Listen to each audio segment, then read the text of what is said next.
sini sini. Hari ini kita mau masak lagi. Ini daun singkongnya aku beli 5.000 satu ikat. Kacang panjangnya 5.000 satu ikat. Terong kecil-kecil gini. Ini harganya 10.000 guys. Ini 12.000, 5.000 dan terinya harga 10.000. Jadi hari ini temanin aku masak gulai daun singkong, dan sambil masak aku mau cerita lanjutan cerita aku di video sebelumnya. Tapi sebelum aku lanjut, aku mau angkat semua barang-barang ini lagi ke dalam rumah karena tiba-tiba hujan guys. Jadi sayur ini kita masak di dalam rumah.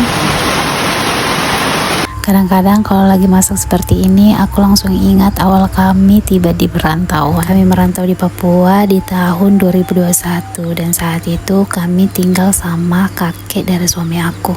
Dan kadang aku tuh rasa tidak enak hati, apalagi membawa 2 anak kecil yang sering menangis dan rewel. Ada hari-hari yang terasa sangat berat.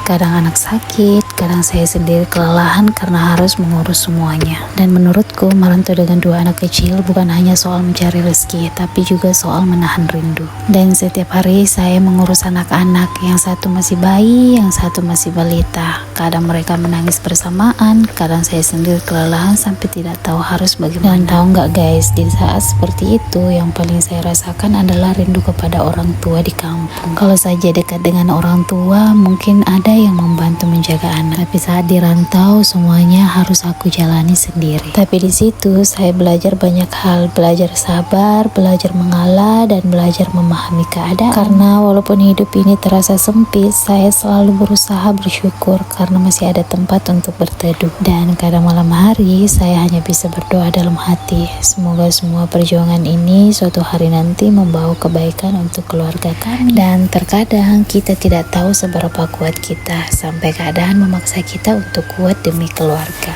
Dan setelah itu hidup kami benar-benar diuji lagi. Saya lanjutkan di part berikutnya ya.